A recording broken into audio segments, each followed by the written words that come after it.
Some important terms to describe magnetic properties of materials. ध्यान से सुनना, ये बहुत सारी चीजें हैं, 7 पॉइंट्स हैं ये, लेकिन ये ना आपस में इंटरकनेक्टेड है और थोड़े से नाम ऐसे हैं कि बच्चे कंफ्यूज हो जाते हैं, तो मैं आराम आराम से बता रहा हूँ, कंफ्यूज मत होना। ठीक है, स्टार्ट करते हैं। पहला टॉपिक है मैग्नेटाइजिंग फील्ड बी नॉट। क्योंकि नॉट इसलिए लगाया है कि वैक्यूम में रखा हुआ है मटेरियल वैक्यूम में रखा हुआ है। अगर मान लिया जाए सोलेनॉइड है, सोलेनॉइड को आप वैक्यूम में रख दो, सोलेनॉइड आपको पता ही है कि भाई कोई भी एक स्पाइरल शेप मटेरियल जिसमें करंट पास कर दो, सोलेनॉइड है। सोलेनॉइड को मैंने वैक्यूम में रख दिया तो वो कितनी मैग्नेटिक फील्ड देगा? सोलेनॉइड का मैग्नेटिक फील्ड का क्या फॉर्मूला होता है? म्यू नॉट एन आई। तो वैक्यूम में रखते हैं तो उसे हम बी नॉट कहते हैं। तो magnetic field of a material placed in a vacuum, कोई भी मटेरियल, अब ये मान लो ये मैग्नेट है, इसको मैं वैक्यूम में रख दूं तो कितनी मैग्नेटिक फील्ड देगा? तो उसको बोलते हैं हम लोग मैग्नेटाइजिंग फील्ड। उसको हम क्या बोलते हैं? Magnetising field. तो ये magnetising field is basically the magnetic field of a material placed in a vacuum. Magnetic field in a material placed in a vacuum, वही बैठ जाए बेटा, magnetic field of a material placed in a vacuum. तो उसको हम लोग B not से denote करते हैं कि भैया कोई भी मटेरियल, जब ध्यान से आराम से बता रहा हूं, मैग्नेटिक मटेरियल जब वैक्यूम में रखा जाए तो कितनी मैग्नेटिक फील्ड देगा। ठीक है, अब आ जाते हैं मैग्नेटिक इंडक्शन। अब ये जरा ध्यान से सुनो, मान लो ये एक रॉड है, ठीक है, रॉड के ऊपर मैंने तार लपेट दी, ये है रॉड, रॉड के ऊपर मैंने तार लपेट दी, मतलब सोलेनॉइड लपेट दिया। सोलेनॉइड में करंट जा रहा है, सोलेनॉइड में करंट जा रहा है ना?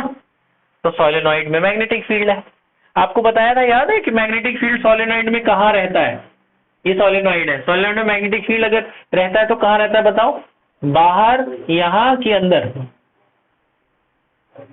खाली अंदर रहता है सोलेनॉइड में मैग्नेटिक फील्ड, बाहर और अंदर। यहाँ तो जीरो होता है, याद है? Outside the solenoid magnetic field is zero, inside this magnetic field also zero. Ends पे आधा होता है, अंदर ही तो रहता है ना म्यू नॉट एन आई। ये म्यू नॉट एन आई कहाँ होता है? अंदर। अब उस अंदर पे मैं एक रॉड रख दूं मेटल की, ये पेन मेटल का है, मैंने इसके अंदर रख दिया, तो ये जो पेन है इसके अंदर भी करंट बन जाएगा, इस पेन के अंदर भी करंट इंड्यूस होगा। So that induce current is called current induction. इस पेन के अंदर, ये जो पेन आप देख रहे हो अंदर जो रखा हुआ है पेन, इसके अंदर एक करंट डेवलप हो जाएगा, उस करंट को बोलते हैं आई एम। एक करंट वो है जो सोलेनॉइड के अंदर, वो अलग है। ये जो पेन आपने इसके अंदर रखा, इसके अंदर भी एक करंट दौड़ेगा। कैसे भाई? वो अंदर के जो इलेक्ट्रॉन्स है वो एक डायरेक्शन में आने शुरू कर देंगे, तो उस एक डायरेक्शन की वजह से उसके अंदर भी एक इंडक्शन जनरेट होगा। So that is called induction current. उस करंट को क्या कहते हैं? Induction current. उस करंट की वजह से ये जो पेन है मेटल का, मान लो अगर ये बना हुआ है, ये पेन भी एक मैग्नेटिक फील्ड जनरेट करेगा। जिस पेन के अंदर करंट है, एक तो वायर के अंदर अपना मैग्नेटिक फील्ड तो है ही, जो मैंने पेन उसके अंदर रखा उसके अंदर भी एक मैग्नेटिक फील्ड जनरेट हो गई, उसको बोलते हैं मैग्नेटिक इंडक्शन। उसको क्या बोलते हैं? Magnetic induction. मैग्नेटिक इंडक्शन को बीएम से डिनोट करते हैं। फॉर्मूला यही होगा, म्यू नॉट एन आई ही होगा, बस वो आई, ये वाला आई नहीं होगा। इस पेन के अंदर भी तो एक करंट जनरेट हुआ ना, उस करंट को हम लोग क्या बोलते थे? I am. तो उस करंट की वजह से इस पेन के अंदर, इस मैग्नेटिक मटेरियल के अंदर जो मैग्नेटिक फील्ड जनरेट हुई है उसे मैग्नेटिक इंडक्शन बोलते हैं। बात समझ में? कि एक हमने मेटल का पेन, एक मेटल की रॉड ले लो, रॉड पे तार लपेट दो, तार पे करंट छोड़ दो, ठीक है, तो तार के अंदर मैग्नेटिक फील्ड आई गई है। वो जो रॉड जिसके ऊपर तुमने करंट तार लपेटी है वो भी एक मैग्नेट बन चुका है, तो उसकी मैग्नेटिक फील्ड क्या है? रॉड की। पेन जो ऊपर की तार है वो तो सोलेनॉइड है, सोलेनॉइड की क्या मैग्नेटिक फील्ड है? वो तो ये है। और जो अंदर तुमने रॉड डाली है उसकी जो मैग्नेटिक फील्ड है वो ये है। समझ गए? जो अंदर रॉड डाली है उसकी जो मैग्नेटिक फील्ड वो क्या है? बीएम। वो कहां से आई? वो सोलेनॉइड से आई। समझ आई? वो कहां से आई? सोलेनॉइड। उसके पास अपनी तो थी नहीं ना कुछ, तो जो सोलेनॉइड की वजह से जनरेट हुई इसलिए उसे मैग्नेटिक इंडक्शन बोलते हैं। उसने इंड्यूस करके गेन करी अपने अंदर। आई बात समझ में? फिर है magnetising field intensity. Magnetising field intensity कि कोई भी सोलेनॉइड ये जो बाहर वाली तार है सोलेनोइड, ये कितना मैग्नेटिक फील्ड आपको दे सकता है, वो कैसे पता चलेगा?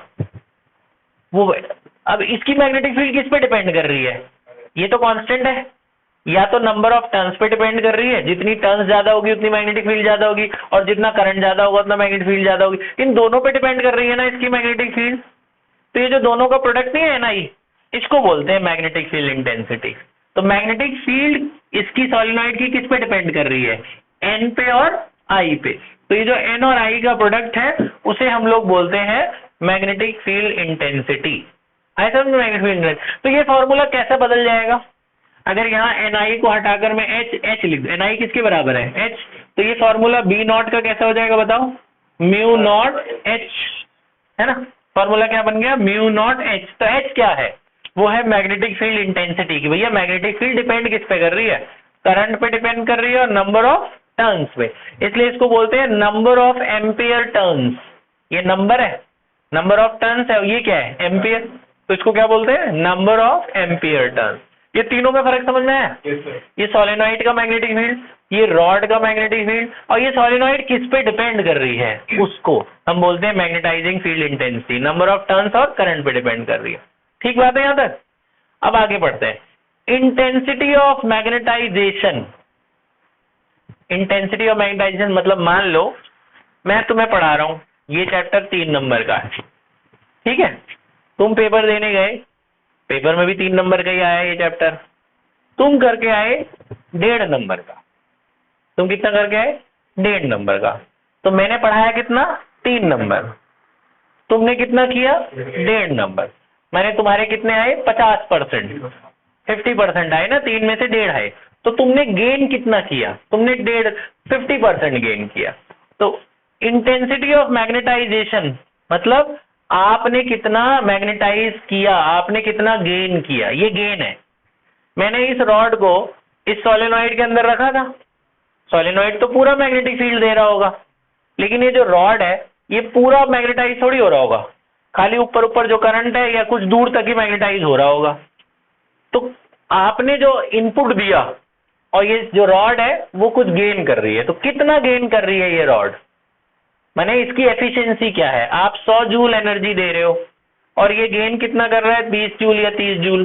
तो जितना ये गेन कर रहा है वो होता है intensity of magnetization. Intensity of magnetization मतलब गेनिंग एबिलिटी, कौन कितना मैग्नेटाइज हो रहा है।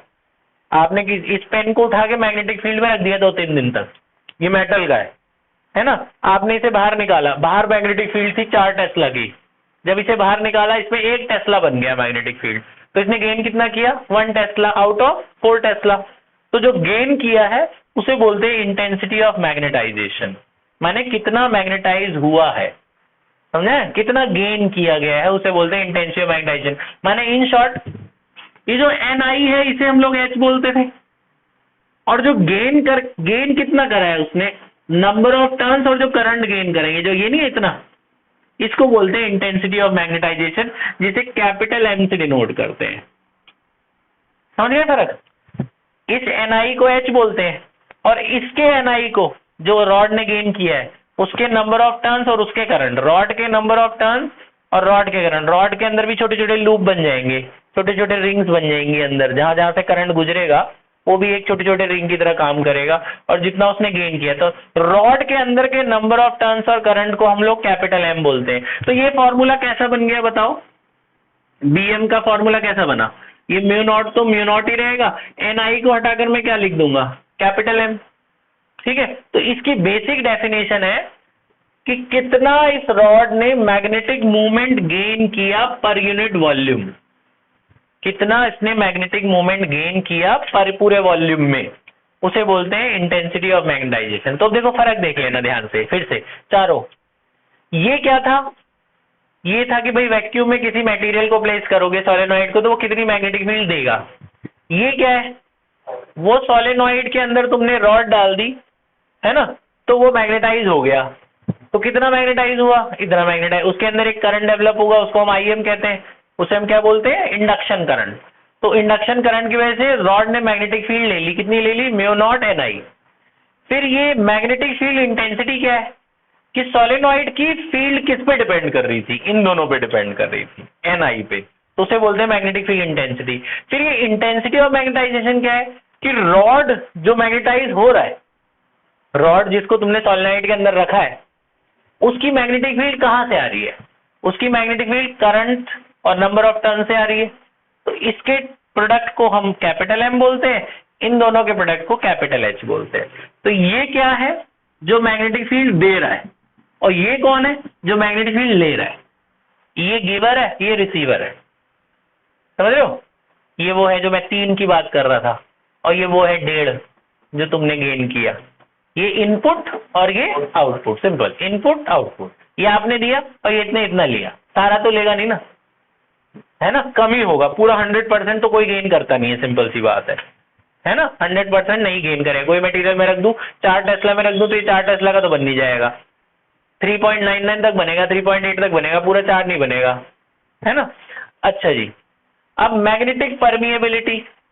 मैग्नेटिक परमिएबिलिटी याद है, जैसे सबसे एक इलेक्ट्रोस्टैटिक्स में एक एप्सिलॉन होता था, ये एक कांस्टेंट होता है ना, ये भी एक कांस्टेंट होता है। जब आप मीडियम में किसी मटेरियल को रखते हो तो उस कांस्टेंट को हम लोग क्या बोलते हैं? म्यू, है ना। और रिलेटिव परमिएबिलिटी क्या होता है कि भैया ये वाली ससेप्टिबिलिटी, ये वाली permeability divided by absolute permeability, medium divided by vacuum. Medium की परमिएबिलिटी अपॉन में वैक्यूम की परमिएबिलिटी की रेशियो को क्या बोलते हैं? Relative permeability. अच्छा, अब मैंने यहाँ पे एक लाइन छुड़वाई थी, अब ध्यान सुनना। मान लो ये, ध्यान से इधर बोर्ड की तरफ, मान लो ये था, ये पहले ही इसके अंदर कुछ मैग्नेटिक फील्ड थी। मान लो इसके अंदर मैग्नेटिक फील्ड थी B0, ठीक है। इस पेन के अंदर मैंने इसको सोलेनोइड के अंदर डाल दिया, तो इसने कुछ गेन किया होगा। तो इसने कितना गेन किया उसको क्या बोलते हैं? BM। तो अब इसकी टोटल मैग्नेटिक फील्ड कितनी बन गई? B0 plus BM। ये टोटल मैग्नेटिक फील्ड है। टोटल जो मैग्नेटिक फील्ड होगी वो कितनी होगी? B0 प्लस BM, है ना। B0 का क्या फॉर्मूला होता है? Mu naught NI। BM का क्या फॉर्मूला होता है? Mu naught NIM।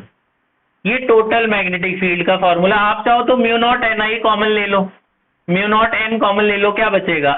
I plus IM।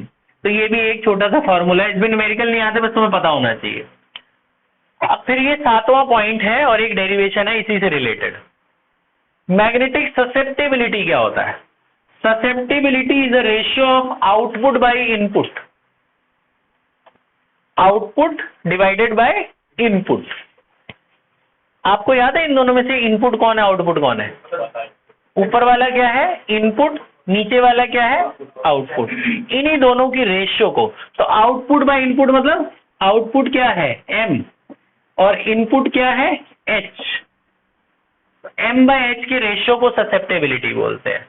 Output by input की रेशियो को क्या बोलते हैं? ससेप्टिबिलिटी। इनकी छोटी सी डेरिवेशन है, वो मैं आपको करा देता हूं। देखो, यहीं से स्टार्ट होगी डेरिवेशन। वो ये फॉर्मूला तो आपको याद ही हो गया। किसकी रिलेशन है? ससेप्टिबिलिटी और ये म्यू आर, इन दोनों की 6वें और 7वें की एक छोटी सी रिलेशन है। रिलेशन बिटवीन, ये 2 मार्क की आ सकती है, relation between mu R and susceptibility, relative permeability और ससेप्टिबिलिटी की रिलेशन। शुरू कैसे करेंगे? ध्यान सुनना। मान ऐसे बोलेंगे, सपोज एक मटेरियल है जिसकी मैग्नेटिक फील्ड है B0, मैंने इसको एक सोलेनोइड के अंदर रख दिया, तो जो टोटल मैग्नेटिक फील्ड, अब तो आपको याद हो जाएगा, वे टोटल मैग्नेटिक फील्ड कितनी हो जाती है? जितनी उसकी थी प्लस जितना उसने गेन किया। टोटल मैग्नेटिक फील्ड का क्या फॉर्मूला होता है? B0 plus BM। B0 का क्या फॉर्मूला होता है? Mu naught NI। B0 होता है जी म्यू नॉट NI।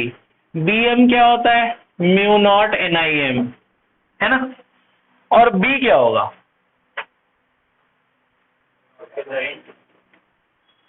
अभी पहले ये देखो, फिर B बताता हूं। NI को क्या कहते हैं? NI को क्या कहते हैं? H।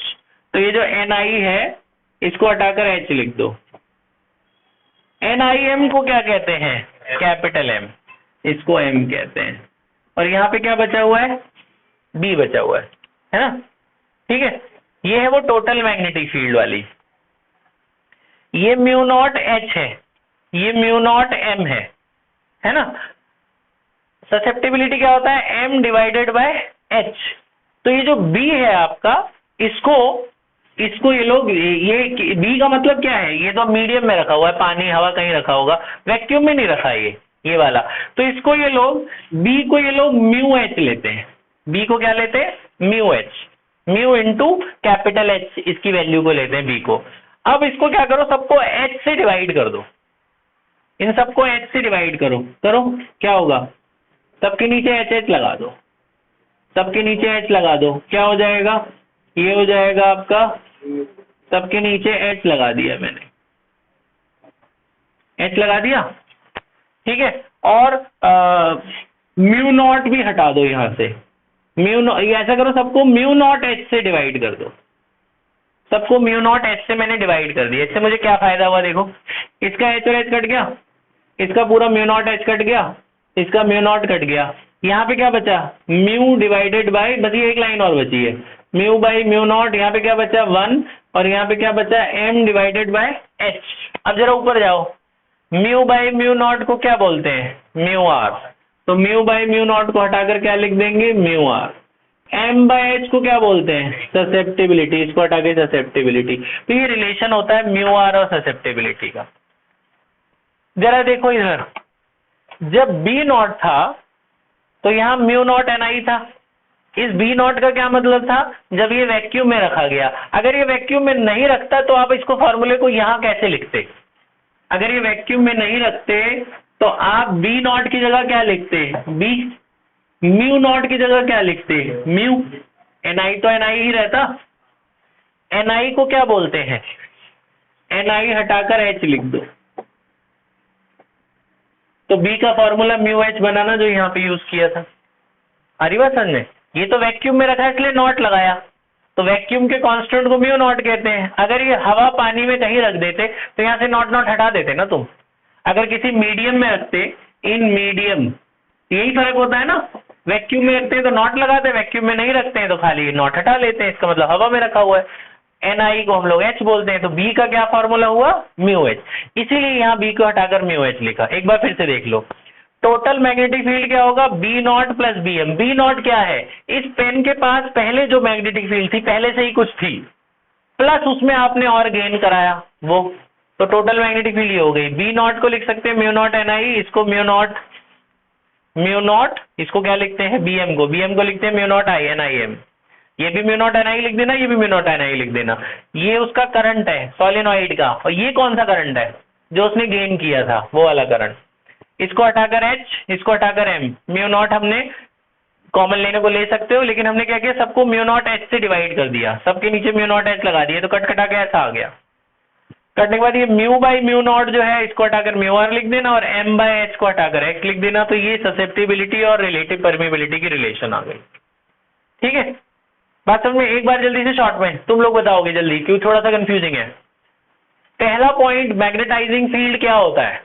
मैग्नेटाइजिंग फील्ड क्या होता है कि जब कोई मैग्नेटिक मटेरियल को वैक्यूम में रखोगे तो कितनी मैग्नेटिक फील्ड देगा। मैग्नेटिक इंडक्शन क्या होता है कि उस मैग्नेटिक फील्ड के अंदर तुमने कोई सब्सटेंस डाल दिया तो उसके अंदर कितना मैग्नेटिक फील्ड गेन हो रहा है, कितना वो अपने अंदर इंड्यूस कर रहा है, इंडक्शन, उसको हम लोग बीएम कहते हैं। वो कैसे आता था, उसमें एक करंट आ जाता था, उसको हम करंट, इंडक्शन करंट बोलते थे। तो उसका फॉर्मूला भी यही होगा, बस आई की जगह आई एम लगा देते हैं। इसकी जो मैग्नेटिक फील्ड है वो किस पे डिपेंड कर रही थी, नंबर ऑफ टर्न्स और करंट। इनके प्रोडक्ट को हम लोग क्या बोलते थे, मैग्नेटिक फील्ड इंटेंसिटी। और जो वो गेन कर रहा है उसकी मैग्नेटिक फील्ड भी इस पे डिपेंड कर रही है, उसके प्रोडक्ट को हम लोग क्या बोलते थे, इंटेंसिटी ऑफ मैग्नेटाइजेशन। तो ये इनपुट वाली मैग्नेटिक फील्ड इस पे डिपेंड कर रही है, आउटपुट वाली मैग्नेटिक फील्ड इस पे डिपेंड कर रही है। इन दोनों की रेशियो को, output by input, M by H को हम लोग क्या बोलते थे, मैग्नेटिक ससेप्टिबिलिटी।